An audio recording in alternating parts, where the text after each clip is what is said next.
just to get rid of some of your young men so you have less masculine energy around. The interesting point here is China. China has 30 million excess young men.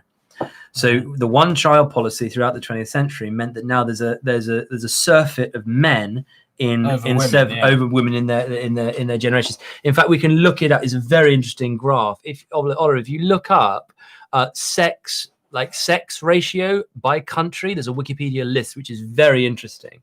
If you find that, and we'll keep chatting about this. So the point I wanted to make was the 4 Fs. The 4 Fs. So you had these 30 million excess men in China. The women, of course, marry up. So they'll marry the richest and then leave this underclass of 30 million poor, destitute men without prospects, who also don't have the prospect of having a wife. Now, why is this important? The 4 Fs: fighting, fucking, family, and frippery, let's say. So how do we explain it? So fighting is obvious. Your masculine energy can come down one of these 4 channels, can channel itself down, and it's going to explode out into at least one of these 4 channels. And that's the most animalistic on an individual basis and on a collective basis. Yeah. So fighting is fighting, fucking is fucking. Family, I'm putting under this bracket the kind of existence where you build for society. You're an ant in the anthill. You're participating. You're a beta male. You have a wife and kids. You have a family. You have responsibilities, and then you're tied into an economic production system because you're going to keep food on your table for your family, and you're brought into the circuit of the anthill because you've got to be a productive worker and then gain from the economy. People like Danny Shine, who came on last week, are taking themselves outside of that anthill in order to question and satirize and poke at that anthill. But so most people will have to stay inside, and they'll end up with the society, the social engineers who are creating this potential plan for how they want the society to use its energy, will probably want to focus most people on family, like to get stable societies without bandits.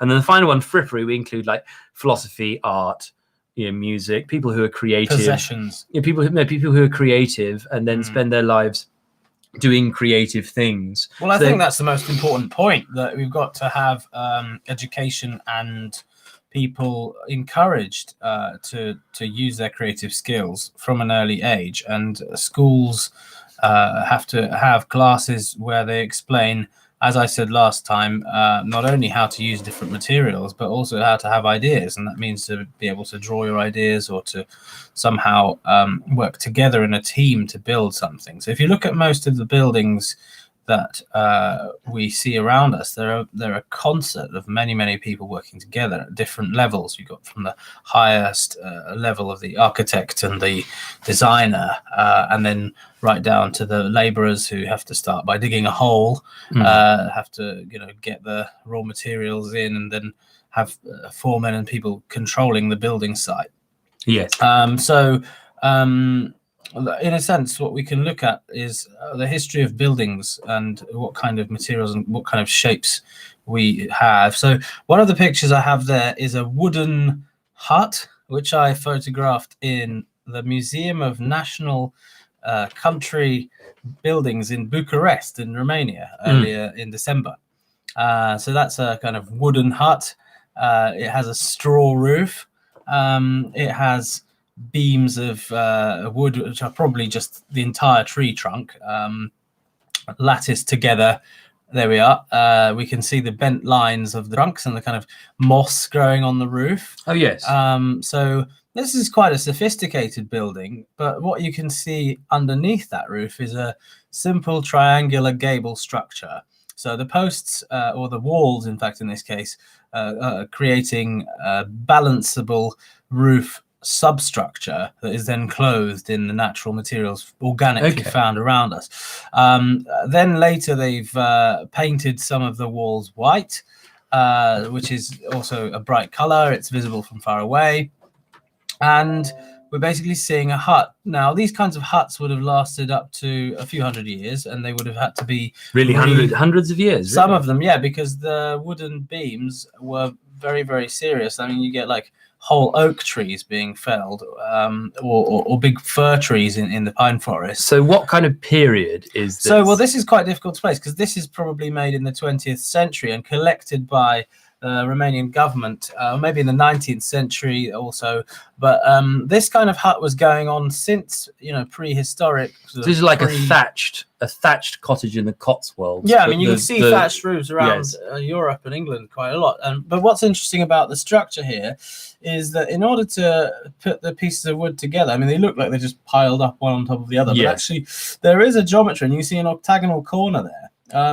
There's a geometry involved, which meant that they would have to cut the wood at the end so that it would fit together in a kind of dovetail joint. Yes. So the presence of saws, probably iron and steel, and before that bronze chisels and saws. So there is a sort of metal technology behind that, which obviously goes to show that they were quite a sophisticated civilization. Because look, I mean, if you're we might see that as quite primitive, but actually, as you say, it requires a lot of infrastructure, technology, and then the transmission of knowledge and so on to even get that far. How can these kids in a sort of suburb somewhere actually even build a hut like this? I mean, they can probably pile up some sticks in the forest. And maybe they could put a tarp between some boughs of a tree that exists already. Yeah, so that's. Yeah, you're very. I'm impressed that we're going here because I didn't preview this. This is great. So what really fascinates me about this is, you're right. Like, how can people even live in our tube scenario where all you have these data tubes, feeding tubes, and so on, and be so far from even making something of this achievement, this quality. Yeah. And so, and this is being put in a museum outdoors of, historic arrangements of living. It's not something that we have today. I mean, there might be some people left in the country that might have a barn or something like this. There's kind of wattle and daub or something between these wood sort of sidings. So obviously they'd need to seal the wood with tar or with tree sap or or hay or something else. Yes. And then also the thing about this is it was the cheapest way because they wouldn't need to buy nails, because nails would be something of an expense for a lot of nails for a peasant in the forest. So what they'd do is they'd rely on the wood to fit together, so that there were no nails, in fact, in this. Maybe some wooden pegs and drill holes would hold together some of the gable structure.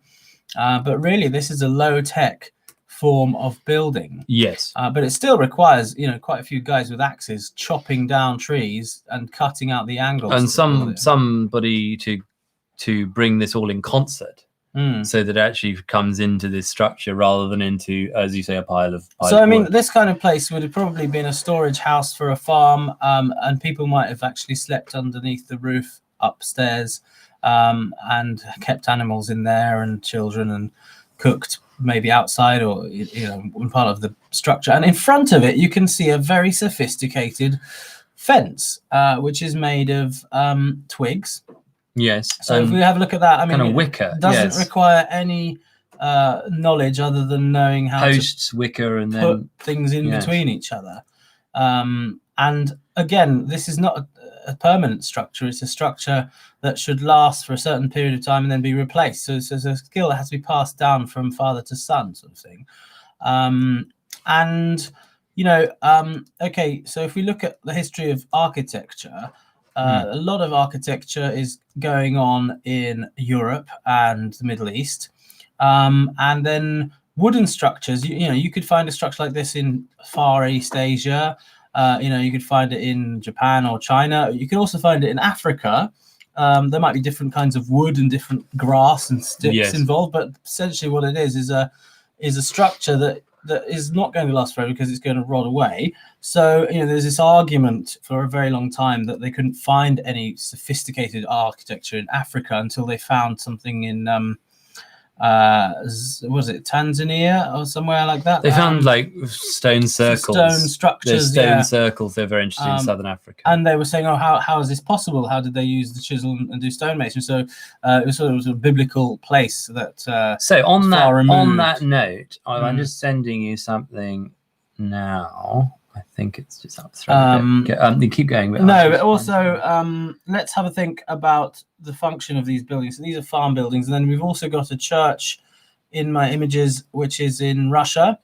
It's a brick church covered in white again. It's quite a simple Byzantine structure with a dome. It's big enough to house a small village population. It's sort of not not too enormous, but for its time. Yeah, this is looking at the 12th century. Yes, and we're looking at Roman arches. So that's a kind of voussoir of brick at the top, and then vaulting inside. So this architecture has travelled from Rome through Byzantine, Greece, and Turkey, through the Orthodox Church, and preserving the idea the up wooden to Russia. Churches, yes. Which you see of those stave churches and things like this. With one of which was burnt down recently. And what they have in common is it's very dark in both of those buildings. There's tiny windows can't come in. So I know Palladio writes about the ratio of window to wall in different climates. He says the architect has to understand climate and understand how to adapt classical architecture to different climates. And he says it's about 20% wall to window in northern Italy, in the Veneto in northern Italy, where he built his villas. And so this is much less than 20%. No, we've only got really slits of light coming in between the brick, because the structure has to stay intact. And we're looking at a 4-bay gable structure again. So even though we've got the arches there, we're actually still looking at the house shape, which is a triangle on top of a square. Yeah. And then we've got this round tower, which is supported a bit like the roof in the wooden house. It's supported by the walls around it and the arches around that. And then you have an OG dome on top with then a structure as metal. So I was just driving past this and I just noticed it, because it seems like a very simple church, and it's similar to the early churches in places like Vladimir in Russia. And that's then been whitewashed. Yeah, it's just red brick that's been covered in white, again, because it's a highly visible color. As you can see, it blends in with that winter sky there beyond there, and it also masks the building material. So there's this expression in Russian, "Bela kamenny," which is white stone. It could refer to a fortress like a Kremlin, that's Bela kamenny, or it could be a white stone building. So the idea was to fool the local population into thinking this was made out of stone. In fact, it's made out of brick. Yes.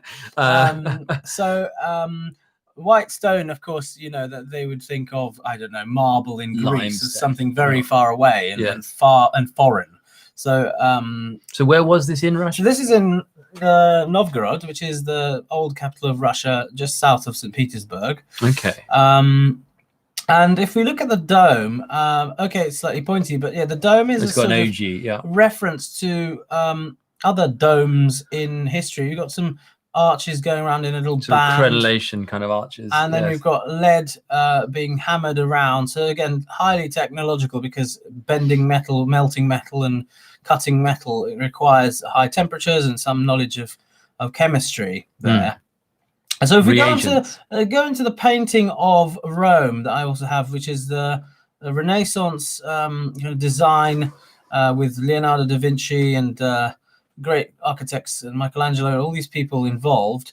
And this is just a painting in Sotheby's I came across at a sale of Rome, which really shows us a dome that's at the very center of the church. And so these buildings are not just for having lots of people in them, but they're also part of religion and the religious function.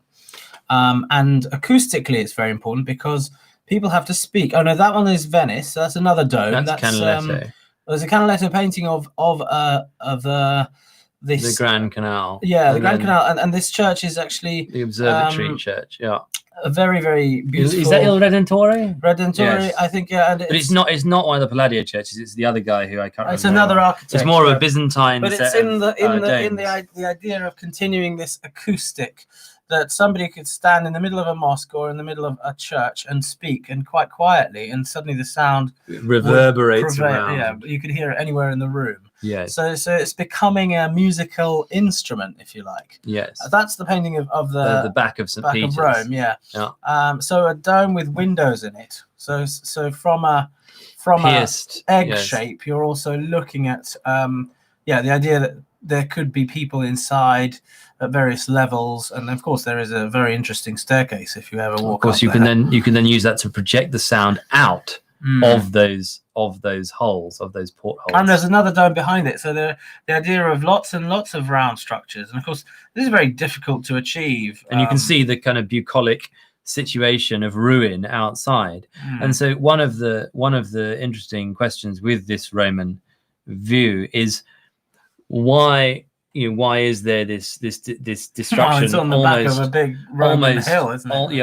Almost like there's been something, some disasters, mud flow, and then you have this has been cleared ground further off. You've see some of these little very, by comparison, houses. Primitive villas, but as we were saying, actually very complex and high-tech villas. Well, the idea of St. Peter's, I think, is that it's the site of the burial of St. Peter, and so there would have been a cemetery there, crucified upside down. And also there would have been other buildings that were demolished, but it was a holy site, so there were lots and lots of things going on here from biblical times, and so the dome is kind of probably positioned because it needs to be in the place because of a story. Well, it's based on a star. There's a star fort there too, to battlements to either defend it, or the star fort was there before and it was built inside. Well, the Vatican is a separate city within a city with its own walls and star fort and also places that are very difficult to get into, moats and things like this. So now we're looking at fortification, and we're looking at what the fortification is guarding is these fragile white stone, and in this case it really is white stone, buildings that can be seen from very far away. Of course, it's the tallest building in Rome, and acoustically they're the most wonderful place to hear a choir of voice reading to you. And then I've got another picture of the Friedrich's Palace in Sanssouci, opposite Sanssouci. In fact, there are some buildings with domes with lovely snowflakes in front of them. Because we were talking about the windmill last time, and actually I didn't bring the photograph of the windmill itself, but just some of the buildings that the windmill is standing up against. So this is so why are we interested in this? We're interested in this because different levels of technology are required to build different kinds of reality. But we're so far away from this Potsdam Palace now that not only do we not have many craftsmen like Philip in terms of that pyramid of expertise to try to make something. Not like sure I'm this. Able to make something like this unless it's made out of Lego. But even there, you're a stone carver and so on. But nevertheless, this would be an astonishing reach. Even to coordinate such a pyramid of value, were it to exist and be able to direct it to flow. Here it's not shying away from materials, but it's showing us the different materials together. You've got bronze on the domes, and then you've got presumably some very wonderful halls underneath, probably entrance halls with these staircases. Then you've got lots and lots of stone, limestone, Brandenburg limestone, which goes black with time. In an E-shaped, cleaning that up in a kind of E-shaped plan where these guys projecting. And there's Baroque symmetry of these staircases, that are opposite each other. So the idea of a building mirroring another building. So, Ollie, if you go to the first, there's two links I sent you on your WhatsApp. The first is quite interesting, and I wanted to show Philip this. I think I may have shown you before, but this is quite intriguing as a comparison point. The CN Traveller one, the first of the two. This is a sort of brief overview of the if you accept the cookies of the 50 US state capitals, one of which we saw the other day with the Baphomet statue outside. That was, I believe, Georgia, which may even be this one. So as we go down, we see the we can see it on here. So it's the colonnade and the dome that are the two. So these are all then these are all of a theme and variations built. We've got this nice girl in lingerie to the side advertising. Yes. Well, there'll be a new segment we hope soon. Oh, this is then. So here we stop here. Where's this? This is a copy of the dome at St. Peter in Africa. No, this is the 50 state capitals in the United States. This is in the United States. Like, okay. They're all of a theme. Mm-hmm. So yeah, this one is a gold dome and the That's stunning. And it the looks copy. like St. Isaac's. Yeah, the copy of St. Isaac's. And so, but if you go down a bit, so yes, tall. we're on the lingerie point. We're going to have a segment. We're soon that we're lining up called "Nudity is Free Speech," to test the free speech boundaries of YouTube and of social media with some friends of ours who like to do life modeling and things. So that should be quite interesting. Yeah. So here, this is another sort of Gothic house with a dome. Which state is this, Ollie? I can't. You can see it on your screen. It's reversed. That's Connecticut. Oh, right. So that's like countryside north of New York. Yeah, it's like Eastern America. It's like Hertfordshire. You know, Yeah. it's between the city London and the Cambridge University town. Yeah. So it's very impressive. It's stunning. So if we carry on down, we need to find a way for us to control this, right? This has got to be sort of Rhode Island or Delaware. Yes. Mm-hmm. So yeah, this is Isle. Brick. And then we have they have built a giant skyscraper behind it, but that's Florida. So if we go down, keep going down till we find the one we discussed the other day, Ollie, that is Georgia. That's the one with the Baphomet outside now. This one is Hawaii. They just built a box quite recently. That's the state legislation. That's the state legislature in Hawaii. And then we go down a bit further, and then we get another one, which is Idaho, and then they're all very similar, aren't they? Yeah, the next one is it's not the next one. That's Illinois. I'm just going by alphabetical order now. Indiana, and then this one. This is the one I wanted to talk to Philip about. So this is the Iowa state capital in Des Moines. It's in the middle of fucking nowhere, out in the wheat fields of the American breadbasket of the American West.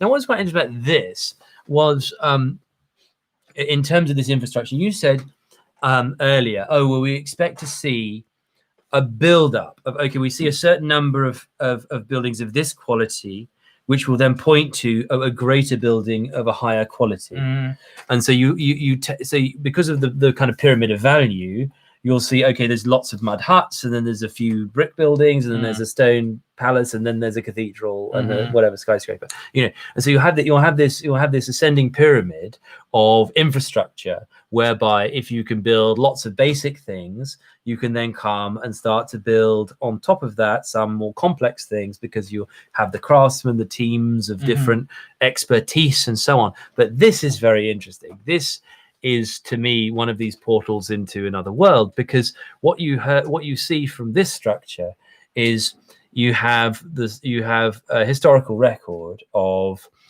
people coming out, prospectors and pioneers coming out west, being parceled out land by the federal government and said, go west, take the land away from the Indians, and you can settle whatever you find. And so they go out in their canvas-covered wagons, the classic wagons, looking for new land. They arrive, they build some mud huts and sort of basic log by cabins. the Indians, and then they attack the Indians. But then the problem for the historical record, and where I'm really interested in your take, is that without any other infrastructure, without any brick buildings like you'll see in Boston, without any New Amsterdam structure like you'll see in the south of Manhattan in New York. So when is this built? This was claimed to be built in between the 1850s and 1880s. And so what you see is a land that's entirely wild, unsettled, a virgin earth, yes. And then these settlers come west in their canvas-covered wagons. They build a couple of log cabins, then they build this immediately. And so what I don't see is the logic, the historical logic of that jump. What I see with this structure is potentially a structure they found and they repurposed, which was already there. Certainly not. And so what I'm interested in looking at this ancient infrastructure, what you see in America and across Europe as well, whether it be things like trains, trams, electrification, different forms of use of static electricity and Tesla power, and also then large structures built in stone. Simple answer is how can they jump the stages? The simple answer is somebody arrived with the plans already drawn in Europe, probably a copy of another existing building. And you often find that in St. Martin's Church being borrowed, for example, all over the States. I mean, I went to the States last year. I saw a copy of St. Martin's in Philadelphia. It was opposite my hostel in red brick. Then there was 2 of them in Yale, one opposite the other. And then there was another one somewhere else in a town I was passing through, something like Oxford, Connecticut, or something like this. And then several other combinations of them in other universities. St. Martin's in the Fields is an interesting Gibbs design because it combines the Roman box thing with the tower, with the English spire piercing the. So obviously, what happened was every time somebody came along with James Gibbs's drawings or drawings of James Gibbs's building, and probably I wouldn't be surprised if it'd be some of these people that worked on that building that could have come over to America, as restorers, whoever who knew the building well. And they came to Philadelphia and said to the state governor, look, you want to build a church and you want to remember England, you've got all these immigrants from England, let's build something from Trafalgar Square. They'll all remember that one. So they came with the plans, and they didn't need to go through the stages of evolution of architecture. So if you look at Calcutta, British Calcutta. Oh yes, I've got actually a gallery for you, Oliver. Pictures. I'll send you the link. Where they sometimes combine, architecture from Asia if they're building a mosque, or architecture from India if they've looked at these Dravidian temples or whatever. But actually, the industrialized British imperial architecture is completely packaged and designed for hand, and it just arrives by ship with the builders and designers, who then recruit a local team of workers who, of course, probably have no idea what they're doing, and they're just being told to chop wood here or whatever, and then it's put together. And you end up with a British street, like the Strand, along the side of the water. Okay, so I have Calcutta, and I found this last night. So this is a gallery. If you zoom in a little bit, we can see them a bit better. So you've got Greek architects. Well, there's supposedly the claimed English architecture. Well, they certainly couldn't have come up with it themselves. Measured to the centimetre or the inch. Of the Calcutta colonized by the British East India Company. So we go through this gallery really building like an Indian images. But my question for you, Philip, is these are pictures, these are photographs from the mid 19th century, the mid 1800s. My question for you, as we look at this gallery, another dome, is we can see it here. My question for you is, how new do these structures look? How new or what age do the structures look in the photo? How do they look to you like structures that have just been built like 10 years before? To me, and I've looked at these in detail, these to me look like structures that are very weathered in and have actually existed for a very long time, much longer. The old photograph makes it look older than no, is. But think your way into this picture. Look at the weathering. Look at the weathering in these images as we scroll through, and I think myself, they look pretty new to me. Look at this wall here. I mean, look how weathered that is. Look at this column doesn't look freshly minted. Doesn't look freshly carved. This is massively polluted.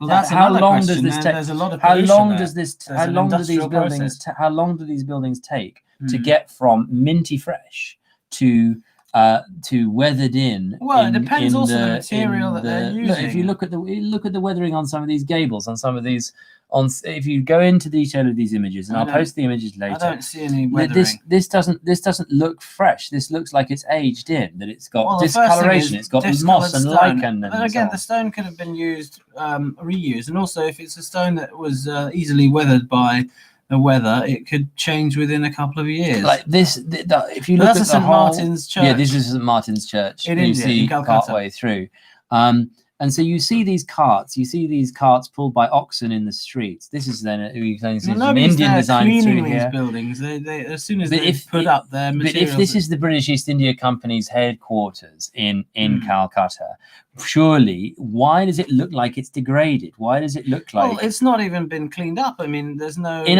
our hierarchy of infrastructure. That one, you've got the puddles in front of it. Yeah, there isn't an urban design in our hierarchy going along as well. In our hierarchy of architecture.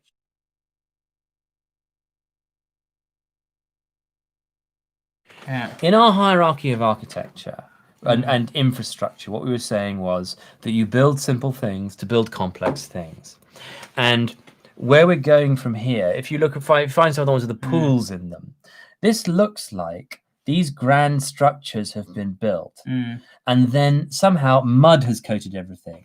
Well, people build a street paved, and then a structure that's commensurate with the quality of that street. They don't build great buildings in mud. I completely disagree. I'll tell you why. I grew up in Russia, where there were buildings like that, and around them there's no idea about mowing the lawn, no idea about planting flowers, and no straight paved roads. The building is separate to the maintenance around it, and there's very few cases, maybe only in a touristic palace that's been done up for tourists. Most buildings have long grass growing around them and total mud and dirt around them. So I think in India, the same case, they may have finished the buildings, but they couldn't maintain the parks and things around them and the paving, because it literally was just overrun with people and nobody went out of their way to mow the lawn. There's a mowed lawn there, yes, but a lot of the time, then outside of the walls, as soon as the building's been abandoned, it doesn't, or as soon as the building is being used for something else,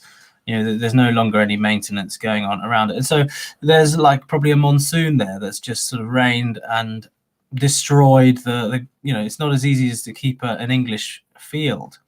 So you're getting these puddles of water because that's the climate in India. So we see, post offices, we see public buildings, we see massive city structures, but they seem to be sitting in mud. And to me, that is a question. There's a point of question mark about our pyramid of value, about our pyramid of infrastructure. How is it that you build something 10 years later, 20 years later, it's degraded in terms of the fading of the stonework. Everything's covered in mud, and the street infrastructure is very, very low. This stuff doesn't look like it's fresh built. I mean, it probably never did. It probably never did. And this kind of massive palaces and so on. Now, if you follow the second of the three links I sent you, Ollie, if you follow the second one, hopefully we can get into VContact. So somebody came along to America with a building that he might have tweaked and played between Berlin Cathedral and Budapest and St. Isaac's and something else and Prague and just changed a little bit around so that it was like setting a similar tune, but saying it's their own, and literally built it from scratch. Is that the start of the gallery? And of course, these places were in a very big rush to attract European settlers, and they're in a rush to look as prestigious as back home, and to show off amongst themselves and see who could build a better hall. So here we begin. If you go back to the first one in the one of 282, then we see here we are in Rome. This is this way around. So if we go to 1 of 282, we see we're in Rome now, looking back at where we saw the domes of St. Peter's a few minutes ago, and so we see on the lower left of this drawing, we see Vatican City and the Star Fort in which St. Peter's Sant'Angelo sits. No, the Castel Sant'Angelo is on the river. Yeah, and it's like, where is the Castel Sant'Angelo? It's like on the Tiber. I think that's it, and then that leads to St. Peter's there. Yes. Okay. So then you see there's a larger. So Castel Sant'Angelo is on the riverfront. You can see it. The pentagram. Point D and E is the Castel Sant'Angelo on the left, and then the right at the bottom is the long Corso. Is the extension of that. The extension of that Star Fort down to St. Peter's St. Peter's Basilica. So that's quite interesting. If you look at the bottom left, you'll see a star fort on the riverside at point E, and that's Castle St. Angelo. And then you go along from the star fort, you see a wider fort of battlements around to the south from there, which cordons off this star fort city of the Vatican from wider Rome. You can see in the rest of this image. Now, number 2. Here we go. Here we see another example of the same structure. You see here's Turin, and you see a star fort in the lower left. This bastion fort. And then it extends into the walled city, and there's then across the river, the Faubourg of Pau on the right, the Po River going north to south on the right of the image. You can see the star fort then encompasses the river. Now, star forts are very interesting structures, and ones which you find all over the world, from India to America to Japan to Europe. And beyond, into Africa and so on. Star forts are a global spanning into South America. You can find the Uruguay. Now, star forts are a globe spanning phenomenon of ancient architecture, and they really fascinate me almost as much as pyramids do. And so I thought we'd go through this gallery in detail, because they've completely blown my mind. What you see here built is claimed in the historical records to be the evolution of medieval castles. Yeah. So what we see here is when cannons were invented, vertical walls were no longer able to resist the cannon fire as they could, siege engines and archers and even catapults and ballistas and so on, the weapons of war of the medieval period. As we move into the Renaissance, as we move into the sort of 15th, 16th centuries, so is claimed. If we go on 2, we got, you've just gone back. You go forward, yeah. So it's claimed in the 15th and 16th centuries, military engineers came up with this notion of the earthwork. So instead of having a vertical wall which you'd fire your cannonball into and it would fall down and then you could enter the city as part of your siege, instead you created an earth escarpment or embankment which is essentially diagonal and mostly flat, towards the flat, and then your cannonball will deflect and ricochet off it and not then allow for entry. And then each of these arrow pointers then had cannons inside it pointing outwards and soldiers. And so the claim is that these structures were built only in the Renaissance and did not exist before. Now, what I intend to show in this series of films is that they did exist before. And the first thing we can see in this image, which is quite interesting, is they're always based around water sources, often rivers or lakes. And so you can see in the right, it says Faubourg of Pau, the section of the city where the Po River runs through Turin, and you can see the river with forested islands in it running inside the fortifications. Now you could say, okay, that's because there's a river there. They want to have drinking water, and so in a siege, it would be good to have drinking water so the river flows through. But we'll see as we go on to further images that makes no military sense. There's often waterways spanning from the river throughout the city and going inside the fortifications, or we'll see in some other examples where the fortifications face inland and actually the water side is completely undefended. Now, so the logic, as we go through this gallery, of the star fort doesn't make sense as a defensive structure. If you were trying to take this fort, you would capture the Faubourg of Pau by taking boats down the river. And okay, it's a small part of this star fort plan, but it's much more as we see going on. The other thing that's quite interesting is in the illustration, you can see the shading of the escarpments now around the edge. So you can see the fortification, and then there's this shading as you see slopes. Angle, yeah. So you're right. You see the angle. Now, and it's meant to show, you know, a slope.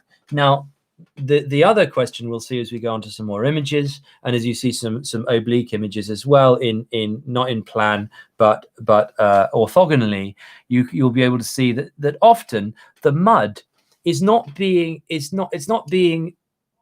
erected as an outward defense. Often the mud is piled up against the walls in the opposite direction, and so it's not clear on this diagram and in many of the pictures that we'll see of star forts whether they have constructed a mud slope, or whether they're there to push the mud away that's come encroaching from some liquid source of a mud flow.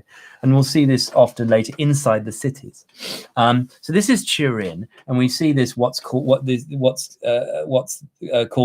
star fort bastion of this astonishing floral structure. So anyway, it would have required a lot of people to make one of these. Yes, and of course they would not necessarily have known what they're doing. I mean, they would have been told to move stuff around, a bit like today on a building site. You know, thousands of laborers. There would be one architect, and then lots of people producing the thing and working it out, and then people who don't need to know. So if they studied the fortifications like this in Valletta, and then they sent people from Russia to look at Valletta so that they could build similar fortifications for Peter the Great. So there were well-known places in Europe that had these in rings of more and more star forts that were studied.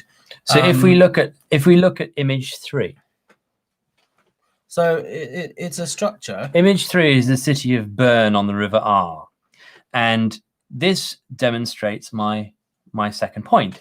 So here we have a star fort structure that is surrounded by this U-bend in the sinuous river, but the star fort doesn't defend at all this town against any boat that comes up the river. They come behind this fortification. Well, first of all, the river's flowing in one direction, and there might be an obstacle naturally that prevents any boats from going onto that river and making any sort of threat. So interestingly, this is U-bend River. This is an English survey map. But this is in Switzerland, right? Yeah, this is. So they're looking at a very mountainous area with. Probably... This is a flat. This is the meandering of a river. So meanders of rivers occur on flat territory. Yeah. But generally, and then you can see planted fields around the north of this river. In fact, because you're looking at crossing the mountains like Hannibal,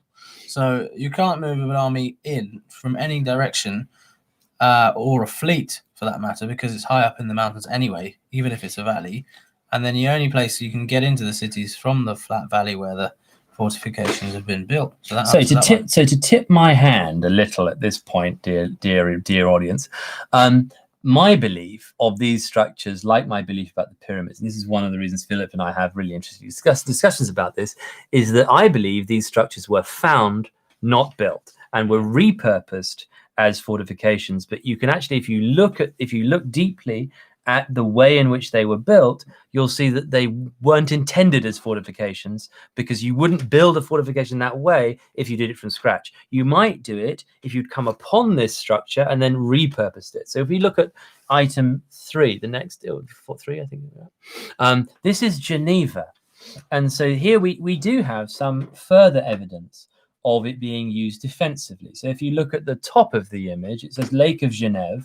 So there's the lake, and the Rhone River is flowing from the name of a plan of the city of Geneva, from the southwest into the lake. No, from the from the direct west, east into the lake.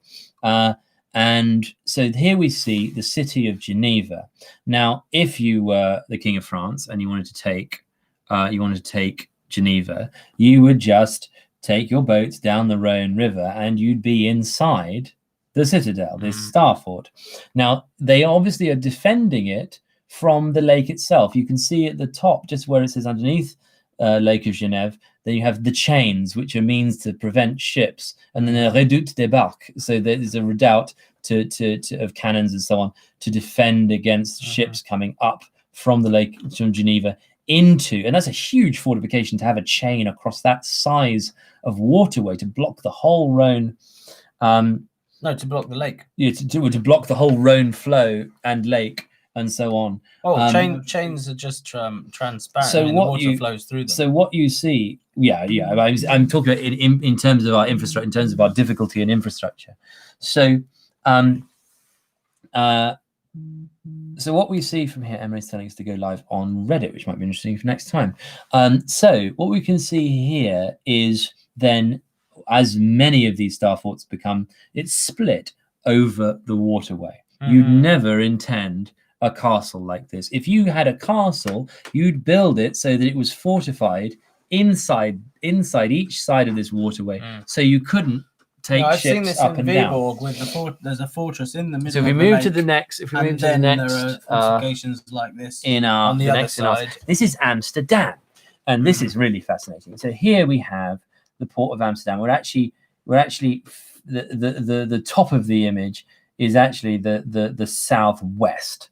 So we're sort of turned about. So north is at the lower right hand side, and so now we see grid patterns of a Mannerist sort of city coming in actually different directions. It's a concentric circle. So this is you can see the different concentric circles, but also with grid patterns. The economy of this city worked on the idea of concentric canals and magazines for storage.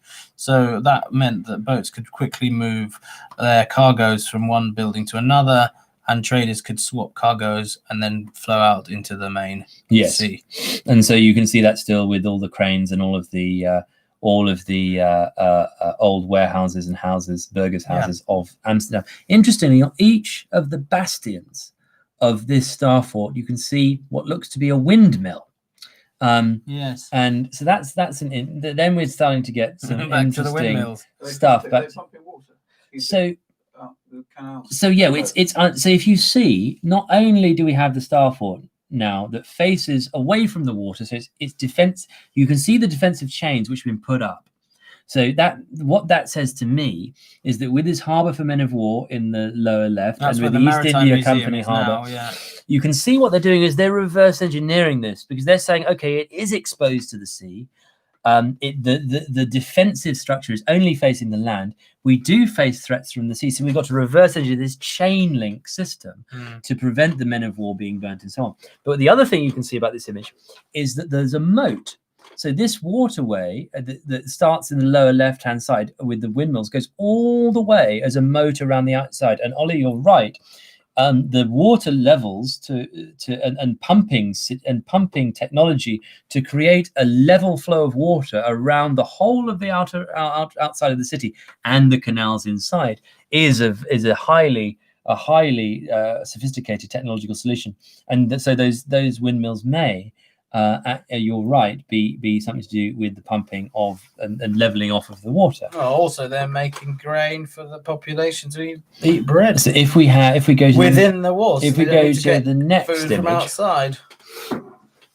So the next image is Berlin, and by the way, this is on a we can find. I'll send this link when we finish. This is a fascinating album on a VKontakte group called Star Fortress. You can get to it by going vk.com/Star Fortress, and you can find it.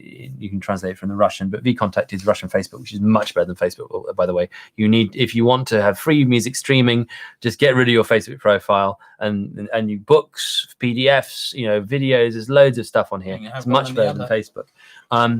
So where here are we go. going with this Star Fort story? I mean, how does that relate to the beginning of this talk? So what we're discussing is the different kinds of energy you need to build a civilization and maintain it. And where I'm defending it. No.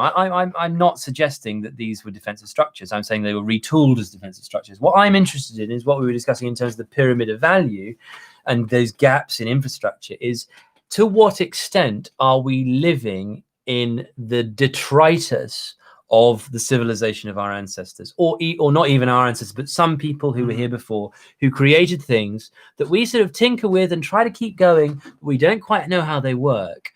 And we're trying just to, instead of building something for ourselves, coming to understanding for ourselves of the best that is thought and said, the best that has been made, and the best experiments that have been done with human life throughout history, we're narrowing our focus down to this very low aspiration civilization that we have now. Well, we're very good with digital technology, but as you're saying, we've lost a lot else in terms of all different kinds of technologies with different ways of interacting with nature. All these defensive structures now, you might walk along them with your dog or something, but they're certainly not defending any city, and they're not designed to. After the advent of aircraft and air bombing, yes, they became completely obsolete. Now, this takes us exactly onto this next image. Are we on number 5? It's Berlin. Are we on Berlin? Oh, Dresden. Berlin's perfect. So with Berlin, you can see already in this, I think this is 1733, was, I recall, as the maybe that's the publication date, I can't recall, but it's an English publication. And so you can already see the city of Berlin has escaped the Star Fort. So it was contained within the Star Fort, and the center of the city is, but then the city has burst out, and so the grid design you can see inside has then come over to the other side of the river, which is now what East and West Berlin. So it looks like something like what Strasbourg would fit into today. And then they've added Strasbourg's later streets. Strasbourg's later. They've also got this Star Fort there.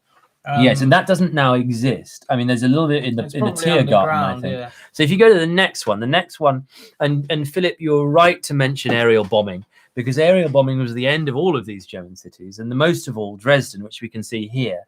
Here we go, 1771. We now have a date, and on this one. So this is Dresden, which is on the Elbe, and again on a sinuous meander in the Elbe River. And so what we see here is this astonishing blast of Star Fort, almost like it's exploded out of the west side of the river onto the east side, and again totally non-functional for defense. And you can see there's there's been some reconstruction on the east side towards building a wall on the riverfront. There's a bridge there. But there's a bridge, and so the boats that would have had any artillery on them would have been very, very small. So the old town is the old town is on the left of the image. Put a galleon there and the new town is on the right. Cannons. And you can see palaces out in the countryside, further in parterre gardens. But this Dresden was known as the jewel in the crown of Baroque Germany. And it was bombed to smithereens by Churchill and Bomber Harris. Now reconstructed. I went some of the elements, yes. So if actually we can show you one of these, it's astonishing. If you Ollie, if you look for a new tab, if you look for Frauenkirche, F-A-U-E-N Kirche. So this is a local king or Kurfürst or whatever, a local aristocrat that has the money to build a palace of the highest level of architecture and house a very large art collection. Also, a church to have the best musicians like Bach himself coming to play. And great. So this is the newly rebuilt Frauenkirche. You can see the new stone. In fact, speaks well to our Calcutta images. So the stone is blackened. Here's by the bombing, new. Here's the and new they've cleaned stone. some of the stone, but they can't clean. No, that's all not clean. That's reconstructed from nothing. So the black stones are the ones which came from the blown up building. And if you find Frauenkirche bombed, then that's what exists today and has existed for about 5 years. If you look for the bombed out version from there, the image on the left there, that's what existed up until about 10 years ago. That's all that was left of the Frauenkirche, was these couple of almost like the Twin Towers. You've got a couple of elements still standing, but everything else is rubble. So all of the black stones you could see in that image of the new version, the ones they were able to recover, Yeah, so they do use them in the rebuilding. And they use them in the rebuilding. But this speaks back to my question to you of how old do those things look in those images, those British images of Calcutta in the 1850s. Now, to go back to our map series of maps. Maps.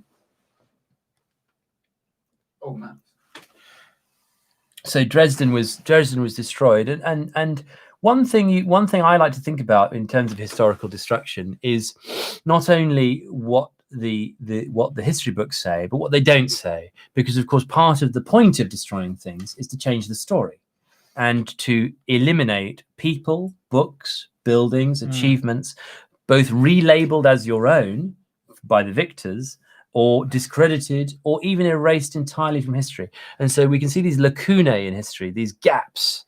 And so what I'm very interested in is these gaps, and to think back into notions of what doesn't exist. It's very easy to fake an object and to erode it. And you get these stories of people burying statues and excavating them a few years later just to make them look eroded.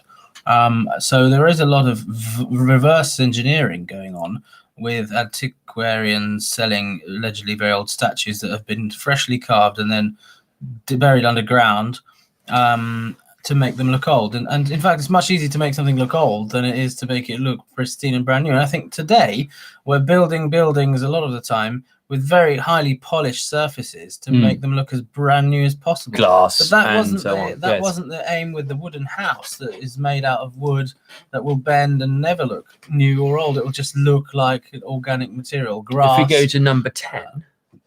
So it's not always the case that people have the same mentality to mow the lawn or to make something look new. So here we go. Or they might want it to look older than it really is.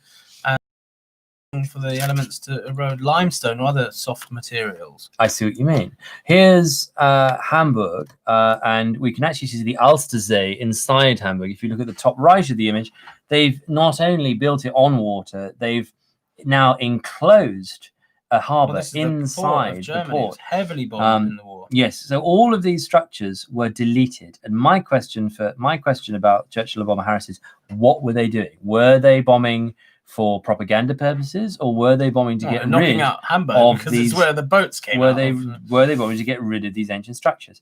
Now here we go. If we go to number 11, we can see Cologne again, totally leveled in the Second World War, except for the cathedral. And yes, the cathedral somehow magically survived. And I think it was an instruction. And then we see again the river, the Rhine, piercing the Star Fort, making it totally useless for defense. Now I think it's not totally useless, because on the Rhine, again, you wouldn't be able to get a very large man of war to bomb the city by sailing into the city and no, but you could get your troops in little barks and have them come up. Yeah, but there'd be just as many troops in the city to knock them over. I mean, so if we go on, there are people on the walls just by that. If we go on to number 12, we have the city of Mannheim. Now, the Palace of Mannheim still exists, but Mannheim, again, I looked up, there's a very interesting table on Wikipedia of the percentage of German cities that were bombed, and Mannheim and Dresden were at the top of that, and Köln were at the top of that list. So Mannheim is South Germany. So again, we have the Neckar and the Rhine, and on the far side of the river, we have this little cadet addition with a bridge to possibly defend the bridge, but of course it's not facing the river, so you can go around it if you were so minded in your supposed invasion of Mannheim. So we have the palace, which is inside the Star Fort, much like the Vatican in Rome, and here it actually cups. The Star Fort cups the palace. The palace still exists, but the Star Fort does not. If we then there's a few further. So lots of rubble is added to. If we move through the next few images slowly, you can see some more examples of German and German and Scandinavian cities, which again would have Star Forts pierced by waterways. So to my understanding, and we'll articulate some of these ideas later on in, Star Forts seem to be some kind of device which has been constructed in water, powered in some way by water, and then in this Baroque period repurposed into a defensive structure against cannons. And so if we look at the number 17, we get now to Petersburg. We get back to Russia. The Peter and Paul fortress. So this is the fortress that Tolstoy was helping to organize for Peter the Great, and he'd been to Valletta, he'd been to Rome on a trip, he'd been to Venice, he'd analyzed the structures, and he came up with this star fort, which was there on the mouth of the river Neva, and you've got the Vasiliev Island, and then you've got the main sort of Petrograd part north of there, which is where the Swedish army fled from when Peter had this built. And there's a little house nearby on the banks where Peter used this little wooden hut to live in. So it looks very much like the wooden house. Yeah, this is absurd. If you search for in the wooden house, if you search for Peter the Great's hut on a different tab and build this enormous thing in the meantime with Menshikov and other people, fighting the massive Swedish army that was occupying all this North Neva territory. And there's another similar star fort called Schliesselburg, which is at the very beginning of the Neva near the where it joins the Ladoga. So in fact, there are two such forts. So here is what is claimed to be Peter the Great's residence. Now, this is a man who built what we'll see in a moment. We'll find some pictures of the astonishing palaces of Petersburg, and so claimed in his life, instead of living in these astonishing airy he'd live in a little buildings, house nearby. he'd live in a warm hut. He didn't like the kind of airs and graces of big Now this halls. is one story. Now what that speaks to me is, much like other ancient architecture, we see, if you look at Roman Verulamium, St Albans, where Philip and I live, it's a Roman city just north of London, the third largest Roman city in Britannicum Romanum, and it was sacked after the retreat of the legions to defend Rome. The Romanized Britons begged the Romans to keep their legions in these outer provinces, but they retreated to the center and in the end lost Rome too. But Roman Britain and the Roman Britons in it were left to the depredations of German warriors like the Saxons, Angles, and Jutes, hence Anglo-Saxon England. They conquered and slew all of the Romans that they got hold of in the Roman cities. And then instead of living in these Roman palaces, baths, fora, temples, villas, which we can still see in Roman cities like St Albans in Verulamium, instead of living in those buildings, they couldn't heat them. Back to our notion of the pyramid of value, they were living in the kind of mud huts and wooden huts we saw at the start of your stove. The start of your discussion. And so what we see from these Saxons and Angles and Jutes is they've killed the Romans. They think that the buildings that they lived in are firstly cursed because they slew them in such a horrid way, and they don't dare live in them. But it's not just they don't dare; it's they couldn't heat them. They couldn't upkeep them. These giant brick and stone edifices stood crumbling, and in the end became St Albans Cathedral, which we'll show you some pictures of in a coming show. So all of these Roman buildings built in flint and brick and stone were still there, crumbling next to the mud huts the Saxons lived in, which we don't now have. But they cowered in the shadow with the little mud huts of this great civilization they had destroyed and slain the populace of. But what we saw is that they couldn't occupy those buildings, not because they were superstitious of them, but because they didn't know how to use the hypercourse heating system. Yeah. They didn't know how to heat such a large space.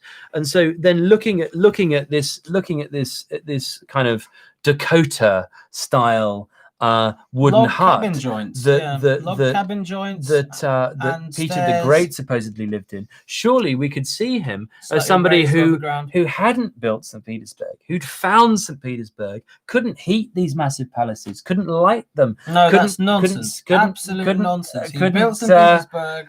Couldn't sustain life in there, so had to live in the wooden house because he was not within that pyramid of value. He was building it. There was nothing there while he was building it. Okay, so if we carry on through to image It's absolutely number certain that he built 19 St. Petersburg. in And I won't be part of this bogus theory. in image 19 we see Malta, and Malta is very interesting.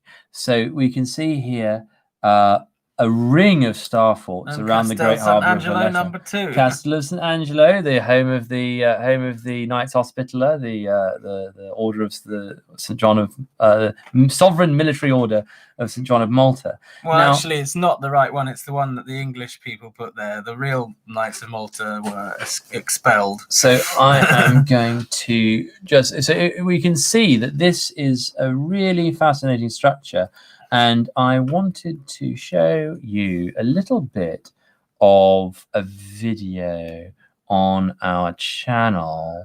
It's in a very interesting playlist, which I really recommend that you delve into. It's called smartcitystates.io Megaliths Antiquitech, and it's on the New Athens YouTube channel. And it brings together some interesting videos about ancient architecture, including some of the stuff like Chinese and Japanese architecture that resists earthquakes. But I just wanted to send to you, Ollie. I'll give it to you now. This link. So if you go to video number Video number 1, 2, 3, 4, 5, 6, 7. It's called Massive Uncharted Ruins Below the Medieval Star Forts of Malta.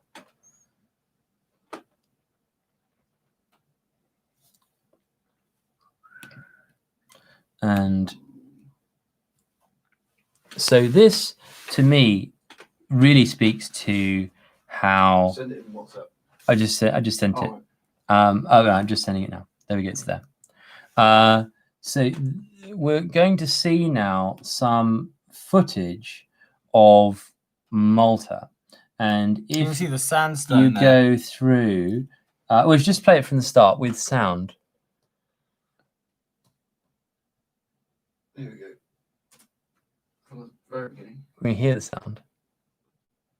Yeah.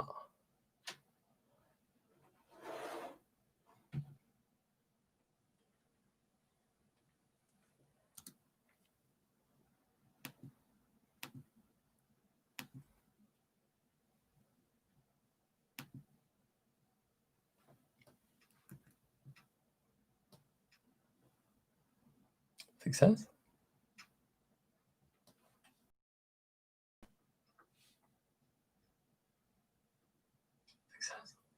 That's the sound.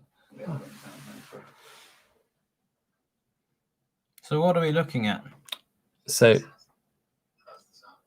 what are we looking at here? So this is on a channel called New Earth, and we're seeing. Can we hear the sound of the video? Actually, we can hear it on here.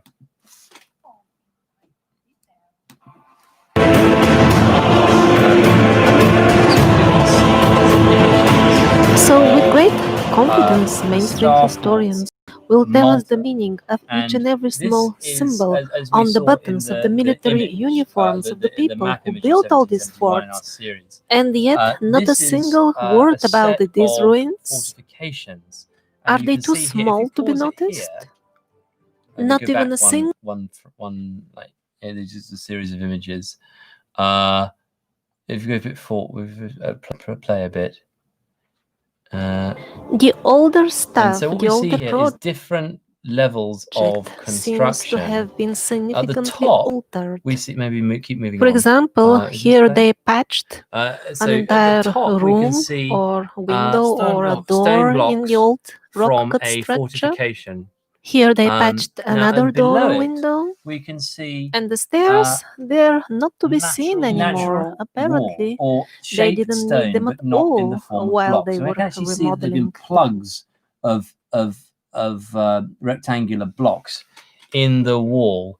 Now, as we go through, we can see different examples of these very, very tall walls, the top of which are constructed as standardized rectangular blocks, and then below them are walls that have been shaped. Here we go. If we pause here, we can see walls that have been shaped have been built upon with rectangular stone blocks at the top. This is like a medieval fortress or a Baroque fortress. Then in the layers below, you can identify two main layers below.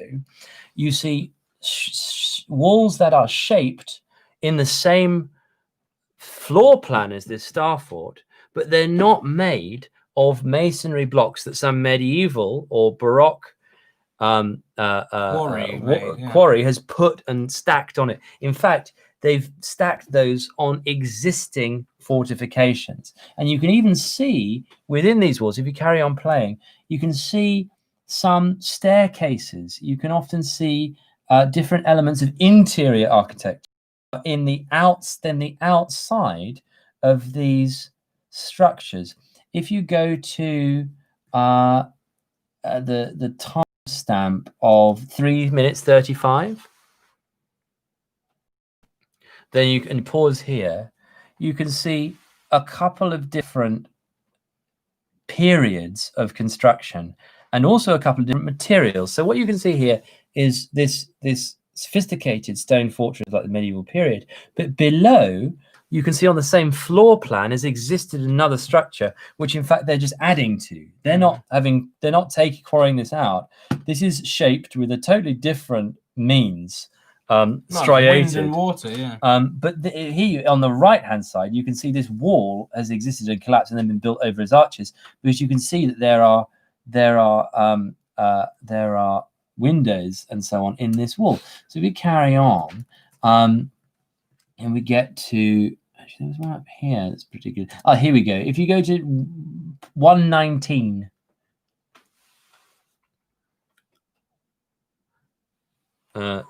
this like early half of 190, maybe there. This one. So you can see here, if we let it play up a bit, you see here. Oh, back a little bit back.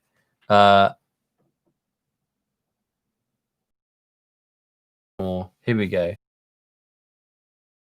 Yeah, you can jump like a few seconds. So here we can see that that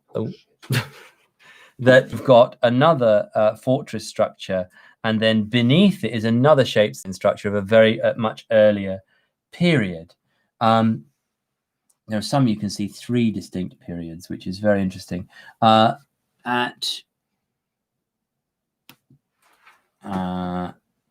through. So what do you make of this, Philip? Here we go. If you look at 656.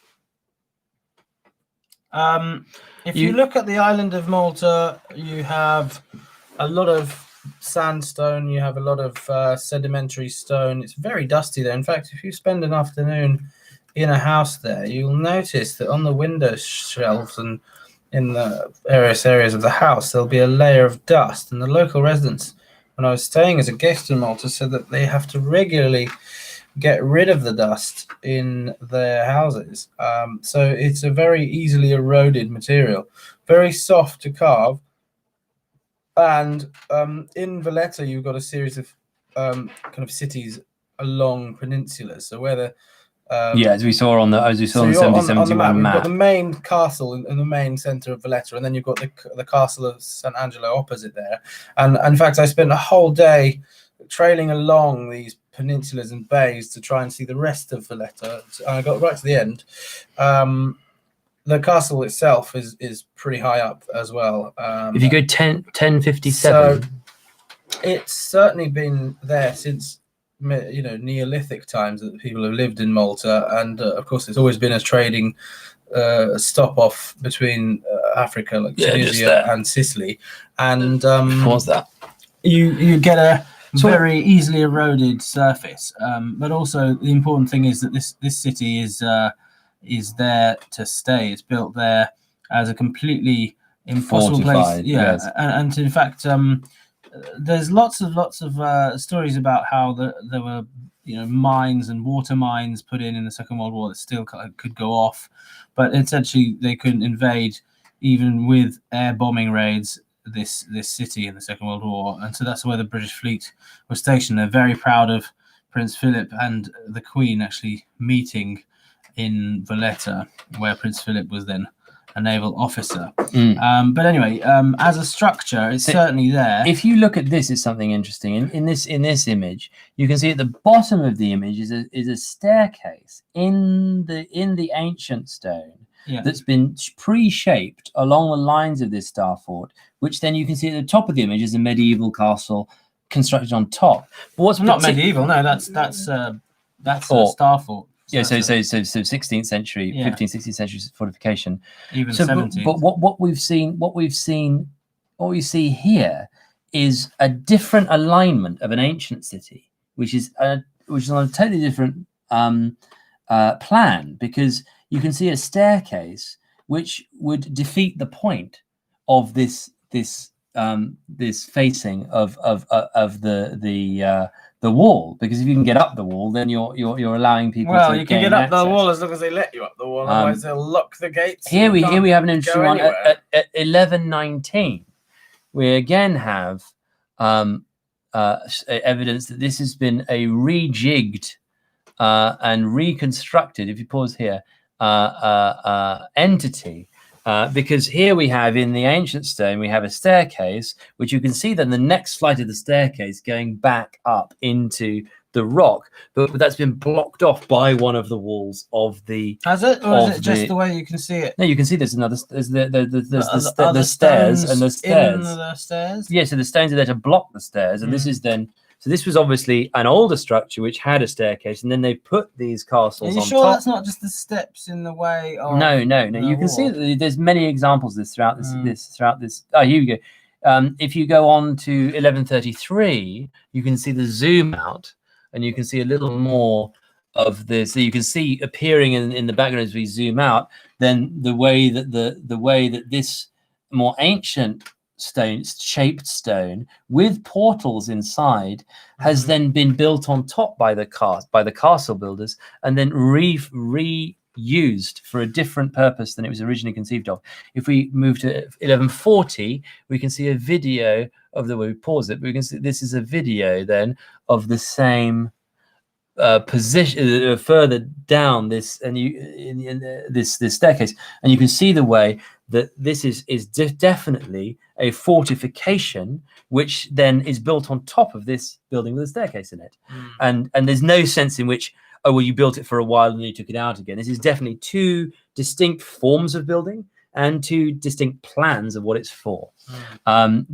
You would never do one and the other. You do one or the other. So it's two different sets of people at two different times.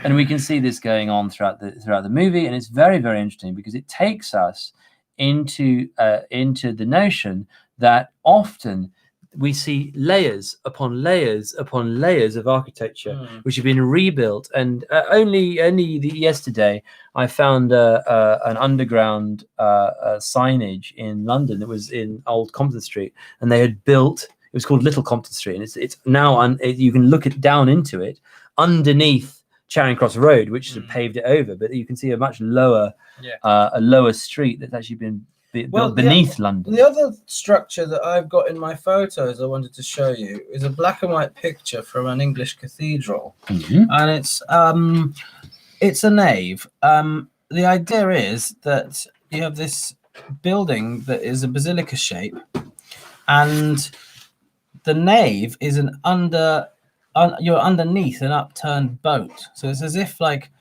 Noah's Ark has turned upside down, or it's sort of like a boat that's been turned upside down, and so the little people can go in and look at the round barrel vault structure. So Ollie, I don't know if you can find this picture in what I sent you. It's just a typical 13th century or so nave. And in fact, so when you look at the names of cathedrals, different parts, you'll get this nave. Westminster. I don't think it is Westminster. It might be Westminster, but it might be somewhere in a different county. Because I was looking through the old Pevsner books, and I found this one in an obscure part of England. But it is kind of a similar algorithm. Here we go. That, yes, I'm not sure that's Westminster. You might actually see in the writing beneath what it says. Oh, sorry, it was Winchester. Winchester. Right, It's got the longest nave in England. When it says there's a dick swinging competition between Winchester and St Albans Cathedral. If you measure Winchester's nave from one point, it's longer, and if you measure St Albans nave from another point, it's both homes of English martyrs, so and St Swithin schools and St Alban, and schools. Of an enormous boat, Yes. and so this structure is only possible with very wide pillars, with a complex arch, a voussoir of brick above it, and then clothed in these decorative ribs and spider web-like lines, and this would house 1,000 people or more. So you're going from a little church like the little white church at the beginning of our show to a hall that echoes, and each section of that is, you can see these bays of arches. Each section again has this acoustic power individually, so the sound can go up and down and reflect, and also the sound can go across the whole length of the nave. So the sound can project from the altar right to the back of the people in the congregation. It's a colossal structure, and it's allowing the huge window there at the end, and all the windows on the lateral parts of the nave to let in lots and lots of light through these coloured glass panes. Actually, Cromwell destroyed the window in Winchester, so it's now been re-put together from broken bits of stained glass images, and deliberately not to recreate the image, but to remind us of the destructiveness of church iconoclasm. So there we have a window that was designed, made, and then ruined and then rebuilt by after this generation of Cromwellians who destroyed. Well, there have been various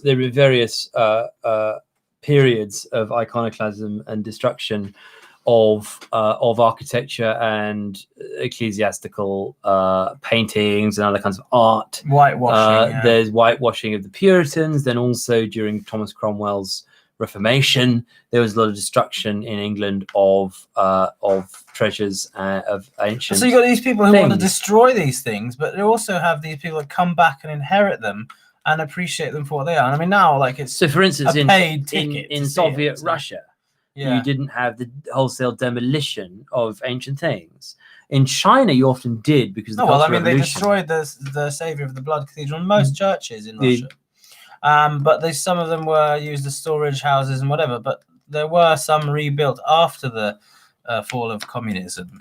So the other building I want to show in my list, which is the biggest attempt to make the biggest building in the world, is Ceausescu's House of the People. So I've House of himself, yes. Picture, and this is now an example of something that was the biggest thing ever attempted, except for the Pentagon. It's the largest building in the world, still including today. star forts. I'm not sure. Well, this is officially for a building rather than a fort, so I don't know. The forts could span the size of a whole city, but this is a building, and it's one of the largest buildings in the world, and they've got no idea what to do with it. So it's now empty, and you can go on a tour of it, which I did with my friend Josh in December, to see the ever larger halls expanding and ever higher into the building, and then you get to this balcony where Michael Jackson stood and shouted Budapest instead of Bucharest. Did he hang his baby off? Well, that was different. That's a different story. That's him making a mistake about which capital city he's in. But anyway, so we have an interesting story from the 20th century. We have an interesting story that came out of this trip, which we will be discussing in a further show at some point in the future about the financing. But yeah, in terms of your view of, so he's gone from a nave. I've jumped right into the possibilities that we have with kind of relatively modern technology in the late 20th century with cranes and unlimited budget and unlimited resources. I think 5 million tons of glass and 5 million tons of marble there. And obviously the main construction is in brick or in stone? The main construction is made of marble. made of marble. Yeah, with iron substructure. So it's like a skyscraper. It's clothed in marble. Yes. And then it's got all these hand-stitched incredible curtains and carpets inside. So this is a national collective effort of a whole nation over a period of probably 20, 30 years. And it went on being finished way after the dictator got killed. So it actually was finished about 3 or 4 years ago. It's something like 2000 and maybe 12, but basically if the Ceausescu was killed in 1989, the continuation of this building went on because it was cheaper for them to finish it than for them, even without a purpose, than for them to demolish it. Like the Gaudi Cathedral, Sagrada Familia. I mean, this is a very oppressive Barcelona, which is still not complete. It's a very oppressive building. It towers over this boulevard that also Ceausescu had knocked down so that he could create a long straight road leading to this, very much like Mussolini in Rome, or Baron Haussmann in Paris. Yeah, and you're wherever you are, you have to walk for ages around this building. A bit like in Valletta, there's no shortcut. You have to walk around this hill, which is built on. So it's like a star fort in some ways. It goes out in different directions symmetrically. But you've got this big fence right in front of it, which you can see, which is endless bits of concrete and metal. And then, from different sides, and there was actually an aerial plan of it, which I saw, which looks like a kind of labyrinth shape that is symmetrical. If we can go back to the gallery, if the VK gallery, we can then see Malta from plan view to take us from one kind of image of looking up at these fortifications to then looking down in plan again. And I would just like to say, think about the upper right hand side of this image and think about the symmetries. If we zoom into the upper right hand side, that's the upper yes, and then we see this astonishing layering of these so-called fortifications facing nowhere in particular that's not going to be invaded from the sea. That's where the Bay of Dash and the road. And so if you go up a little into bit, the city, I just like to point out to our viewers that Star Fort and Star Port are one letter apart. And if you look at the futurism of this geometry of this, if you took this out of the context of the 1771 map of an ancient structure on Malta, you'd think this was a very advanced science fiction shape and geometry here in this. Just if you look, just this part of the image. Bomber, yes, exactly. The geometry is of something that's from the future, not from the ancient past. But here were generations of people who were building these things for the future with an ideal, and an idea in the case of Ceausescu with the idea that communism would never end, and in the case of Valletta, that this fort would always rely on ships and they never thought that flying machines could be a threat there when they were building this. They thought for thousands of years in the future they're going to have this structure, so for generations to come, and then suddenly these structures become obsolete. So now you're looking at or just we forget what they're going for. There. If we go to image 25, and they can't relate to them. So if we go to image 25, if you're looking at those kids who live in a council estate and they come along and we come across one of these structures, but we're all those kids, because image 25 to me is another image of Berlin, but this time emphasizing the waterways. And so again, we have this moat, which then flows through the center of the city, providing port. That's the Spree River. And right? Well, what we see here is a defensively useless structure. And so what to my eye and to the eye of many researchers in this field, this speaks to is, what is this water machine for? If it's not for defense, and if it's existed before, is it a trading hub, or does it have a technological use that was just fallen out of our consciousness? We've again become these people living in the huts, in the mud huts, in the shadow of the broken city, that we don't even understand how it works. And so this, to me, is where we see some of these, especially when we get into Russia. We see star forts in the east of Russia, and we'll show some in a video next time, which have been blasted as if by bombs. And often you'll see half of it or a quarter of it or a tiny amount left. and a giant lake hole where most of the star fort should be. And then you'll see plans. If you even go to if you go to image 30, you'll start seeing some of the beauty of these structures and how they coruscate like fractal geometry.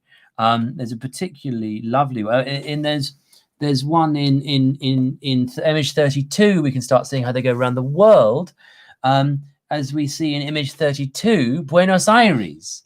Now all of these are claimed to be around the world because of East India Company and because of Western colonization.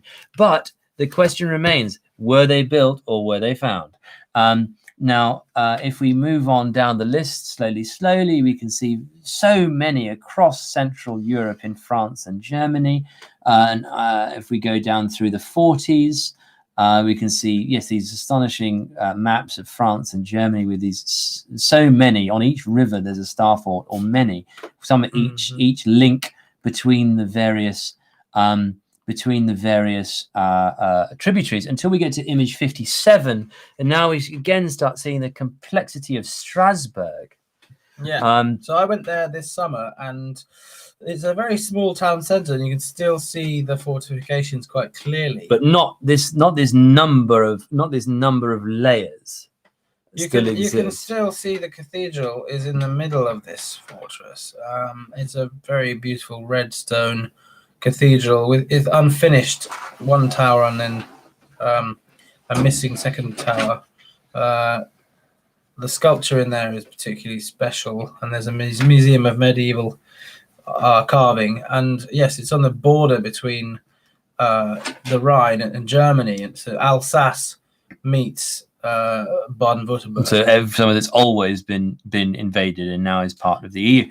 Now, what I'm interested in this image is not only the beauty of the fractal geometry of what they've constructed, which is far more complex than you'd need to choose to do just for a simple earthwork, but also you can see the brown, this yellow brown in this image, which indicates mud flow and indicates this kind of wasteland that we saw at the start of your image of the back of St. Peter's. You see in this countryside areas that have been preserved, areas that have been turned into civilization, and these areas of kind of flow of mud, which aren't farmable. You can see they're farming along these waterways, but the rest of it is actually untamable. If you go on to image 58, you can see Cartagena. So here we go around the world.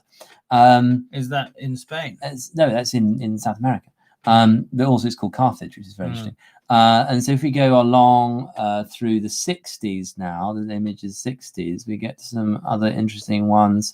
Then we get to Cherbourg, which is number 63. Again, another astonishing port with a harbour and basin inside, and then a jetty wall that projects into the sea at Cherbourg. Again, completely demolished by bombing in the Second World War. And what were they trying to destroy? Then we move on to 65. I've been to Bayonne, on the twinned with Biarritz, Napoleon III's holiday home on the Bay of Biscay. And here we see the Bayonne citadel. Most of it's been destroyed today, and you can't see these fortifications. Then number 66, we have Plan de la Citadelle de Lisle.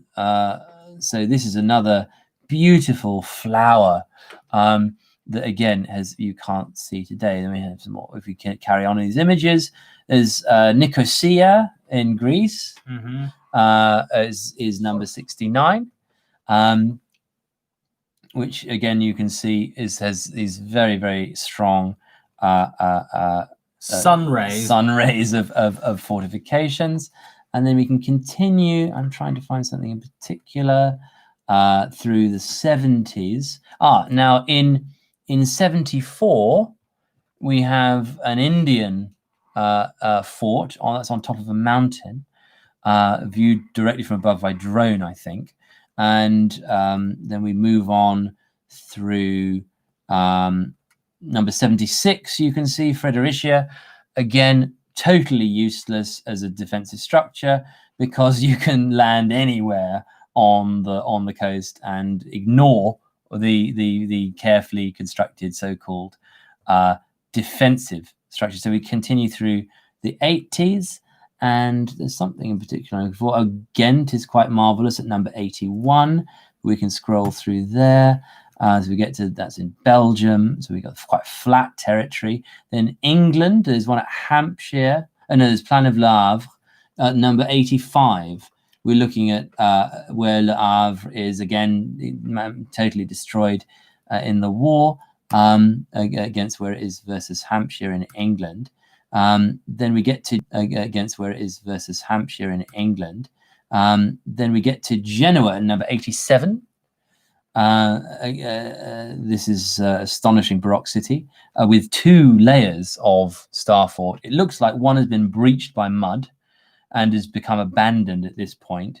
And this is where I'm saying that you see, if you look outside of the first level of wall, it's all muddy contour is being described by this map. It's not farmland. It's not being converted into human territory. It's kind of marshes.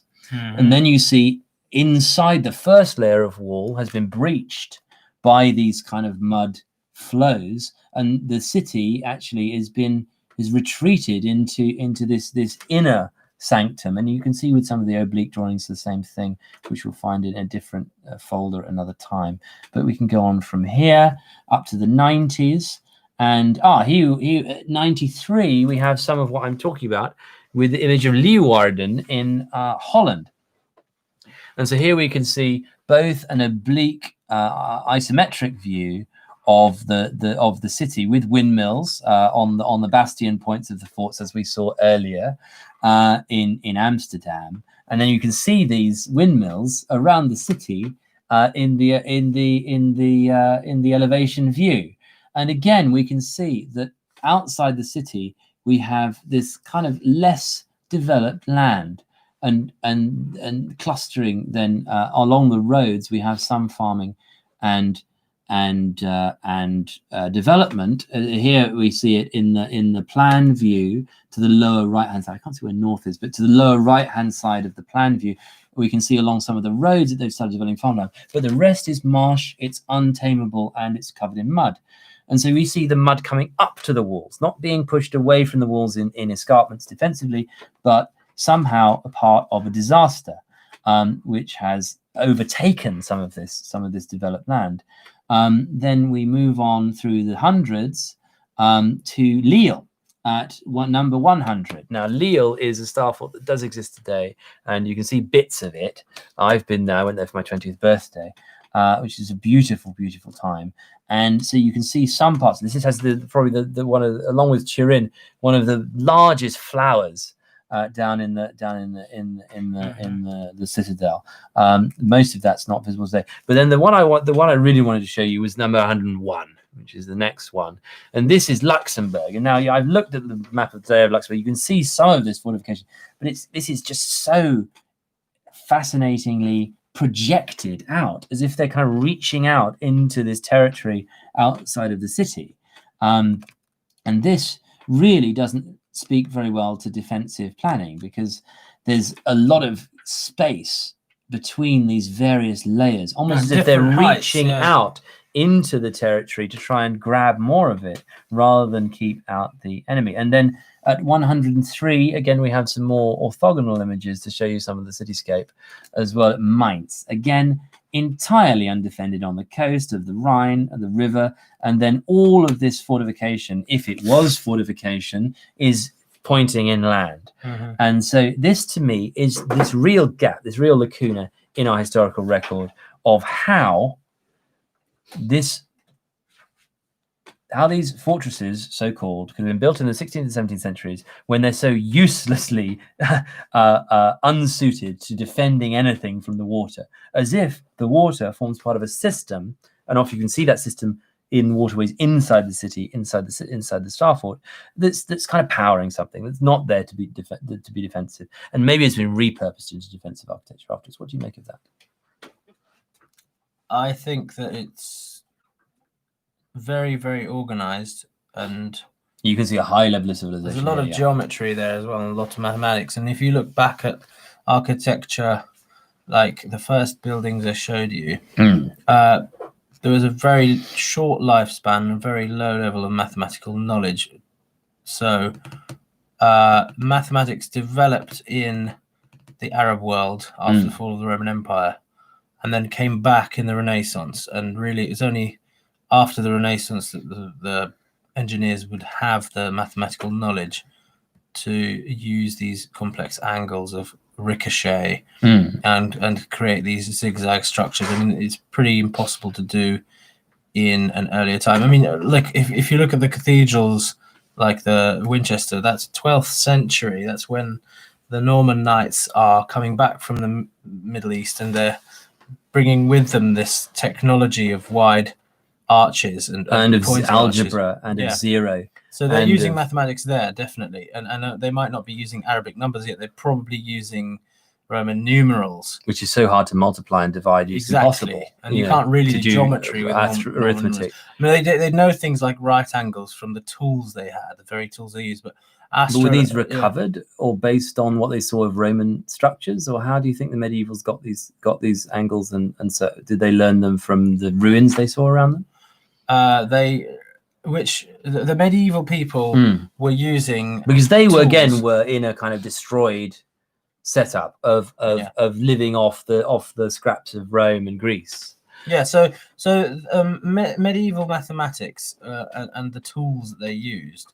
I mean, if you look at the tools they used to make the stones for a cathedral, they would create metal plates, which is what they still use today, flat pieces of zinc that can be cut out to the right shape, and then place them against the stone and chisel the stone to that particular shape that's needed. So they could use a lot of drawing and tracing to fit things together.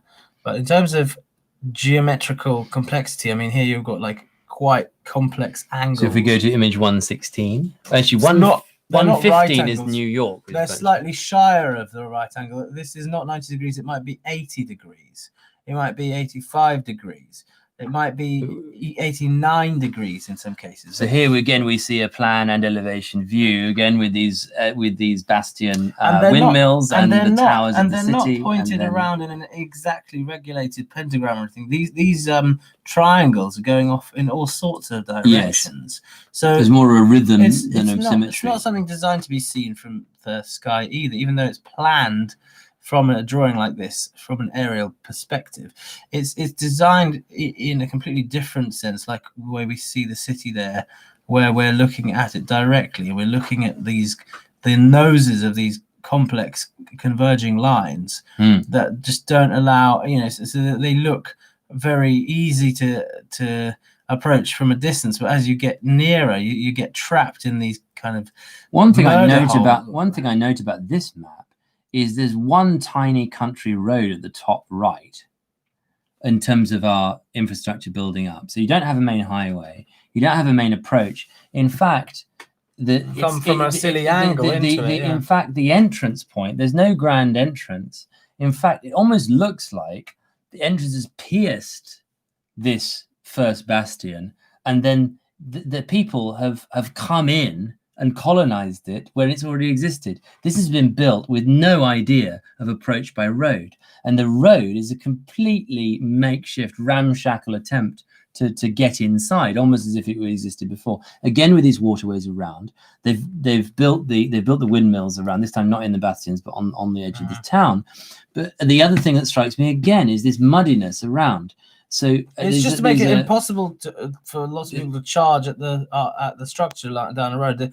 They want it to be difficult to approach this fortress, so it takes you a long time, and you can be picked off by artillery. And to be quite clear, my current working theory of star forts is that they are ancient water-based power stations of some description, which use some mechanism of water to generate power, and they were then abandoned after a flood of mud created an overflow. Now maybe they were built to hold out that overflow, but that overflow often came over. At some point they were abandoned by people, and then, as you can see in this medieval Baroque period, the people re-emerged, and they came along. They built this little path, pierced the side, and then built a town inside based on or repurposed what they found. But this doesn't speak to me of a single period. This speaks to me of, as I say, the first period is a functional water machine of some kind, and then abandonment to mud, and then another set of people have then found this and repurposed it as a town, often trying to then turn it into a fortification, which then they realize is unsuitable for the water approach, and then they try and create some fortification of the water approach as well. Well, I've been to a few of these star forts. I went to an abandoned one in Tuscany, and I can tell you that the whole structure is built of red bricks, all made in the same period, in the same size of brick. Yes. And then there were trees growing on top of it that had cracked it apart, and you can see the tree roots going through. But I would say that this had been done all in one time, not in separate times. In most cases, except for where you've got like natural formations like Valletta, in most cases, you know, Italian cities, red bricks. So it's architect built, not ramshackle, and it's highly geometrical, and it requires a kind of 17th century or 18th century mathematical geometrical technology, and a massive production of industrial quantity of bricks, and a massive team of organized soldiers or people to build. Interestingly, at number 149, we have Vauban, the French. Vauban. Yes, he was the guy who wrote the book on star forts. And now, where the question was whether he was studying things that existed or whether he was imagining designs that hadn't yet been built. And so the big question with Vauban is exactly that: was he reviving the study of existing structures, or was he coming up with a new and reverse engineering those, as with my argument, or as with the mainstream story of it, he came up fresh with this idea based on the cannons and the reflection of the reflection of the artillery. Now here at number 149, story of it, he came up fresh with this idea based on the cannons and the reflection of the reflection of the artillery. Now here at number 149, see something more active, which is a bombardment of Riga. Now this image is from the Hebrew University of Jerusalem. Active, which is a bombardment of Riga. Now this image is from the Hebrew University of Jerusalem, the Jewish National and University Library. Why this? They've been so kind as to provide this fascinating image of a double-layered star fort being bombarded from the outside by having. So what's happened here is you can see sort of 17th century little horsemen in the lower right-hand corner. You can also see the artillery is firing very high up into the air. Yes, it's doing oblique ballistics, and so it's not an accurate aiming at anything. It's just launching bombardment. Something. But what is very interesting about Urbis Riga, the town of Riga, as we see here, is they've already retreated out of the first ring of star fort. Now, I'm not saying that's due to this bombardment. This is entirely separate. They have planted the first set of land in the first ring of the M ring of star fort in this diagram. So, and outside, again, you can see mud. So my contention here, you see another star fort actually over the river as well, which is also being bombarded by more cavalry and so on. But what you see here is a sign of civilization in decline. Quite apart from this battle, the battle is layered over the top of something actually I think is more interesting. Well, the ships have come right in there. Yeah. Which is actually, if you look at before this battle, the people of Riga have abandoned this first band of living space, of using this as a city, and they said, okay, we've got to plant our food inside the walls. So outside you can see mud. It's pierced. Well, it's cool and forest today when you fly over it. The star fort walls are pierced by two becks at the bottom. These two streams that have come in. They've obviously taken them inside the wall, makeshift to irrigate this planting. So this is not the intention of the structure, because you wouldn't pierce the wall in this way with this water an underground river intentionally. So well, the river was there before the fort. Well, no, what it looks like to me is this is the water work around, and they've pierced the walls to get the water inside, so they can plant this makeshift garden to make the food for the town, which they've live in the town, inside. and then they have the food. But what I'm saying is, if you look at these structures, the whole thing is a city, and the planting is outside. They've moved in. They've shut down to a certain extent, and then now they've been wiped out. Well, they've just fortified an area of farming. Yeah. But then why would you do it that way? Why would you pierce it back with the stream? You do it the other way around. You do it. And so if you go to 152, again, we see Montevideo in Uruguay. Uruguay has many star forts, but then again, this is the capital, and it's in the shape of a star fort.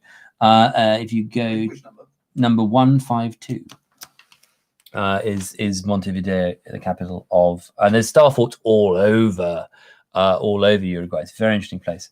Now, if we go, there's a lot of shipping as well, a lot of artillery coming in there into the Mesoamerica, and different ships, Spanish, English. So like Belize being a whole tract of land stolen from the Spanish speakers by the British, and probably the best bit of beach that there is in the Caribbean is under the British protectorate there. So lots of conflicting shipping and fortresses needed. If you go to 158, we've got a place called Sluis, which means sluice, as in sluice gate, as in a wash of water. Is it not castle? It's not Schloss. No, it's Sluis. It's like Dutch? Sluice. Yes, it's like the water comes out of a lock or something, and it sluices out. Again. A structurally unsound fortress pierced by the Lupshur, and as you can see, with mud inside this river structure, and actually inside most of the town. So it looks to me like it's been overrun with mud. So, and we can see it's an astonishing gallery, and we'll go through it further. The reason that I was so interested in showing this is I'm fascinated by it. You should be fascinated by it, and I'll show you more that will fascinate you as time goes on. But what we've gone through, some of these maps, is looking at different kinds of destruction, looking at different kinds of retreat, looking at people who've to my mind, found some ancient technology, what we call on the New Athens Facebook group. You'll see the hashtag Antiquitech, which is antique or antiquated technology, the portmanteau of those two words, which we use as a means to look at some of these ancient structures with a view to seeing them as highly engineered, as possibly the remnants of an ancient civilization of higher technology rather than lower technology, as we're shown in the historical record. But I think a lot of the questions that you brought, Philip, up at the beginning about how sophisticated even a mud hut or a wooden box it still has a triangle in it, just like a star fort. And nevertheless, we can see these pyramids of value. And so what I'd like us to think about, and what we will be presenting more about, is both on a historical basis and then in terms of what we should be building with our breakaway civilization, with this idea of the New Athens as a means to come to a new understanding of how to build, is firstly how to avoid fear, how to avoid the fear of starting to create things. And Philip was talking about this last time in terms of some of the ways which you can become less of a consumer and more of at least an understander of technique and different kinds of technique that aren't just about digital phones and so on, which we do have a great advancement in. But if we then look further into history, we can start seeing these ancient objects, these ancient buildings, these ancient half broken down structures, often which people were squatting inside, as we were discussing squatting.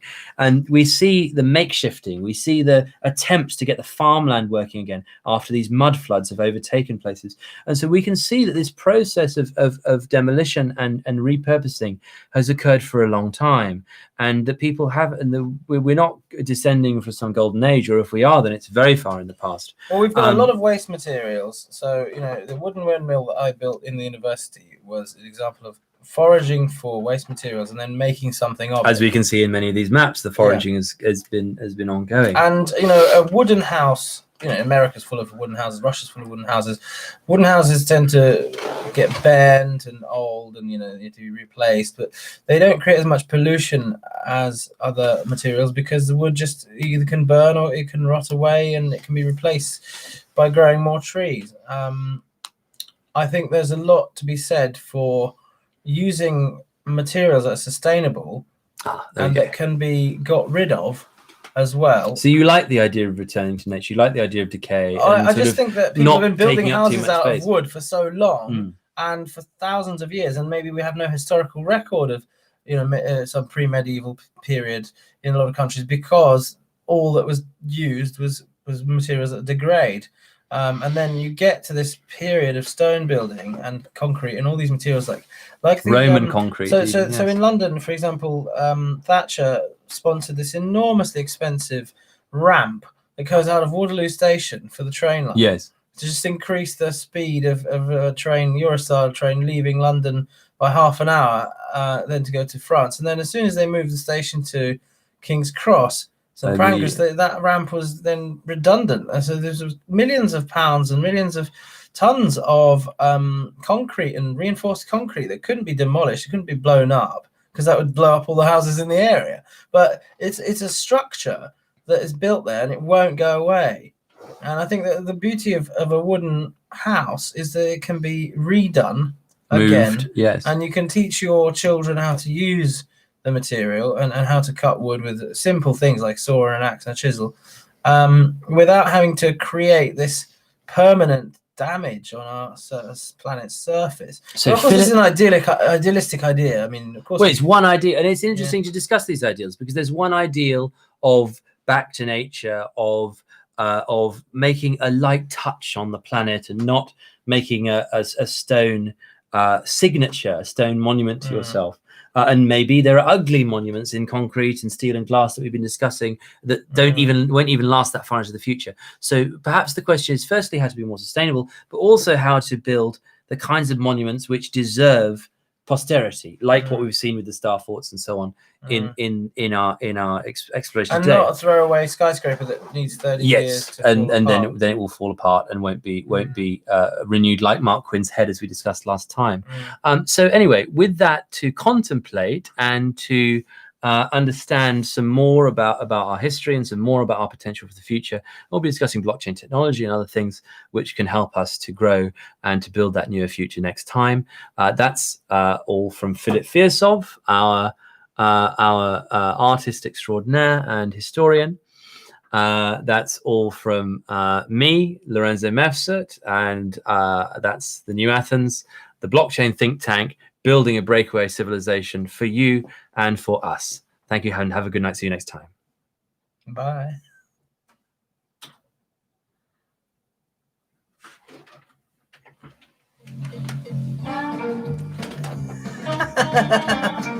We still live. Yeah. Bye bye. Well, there you go.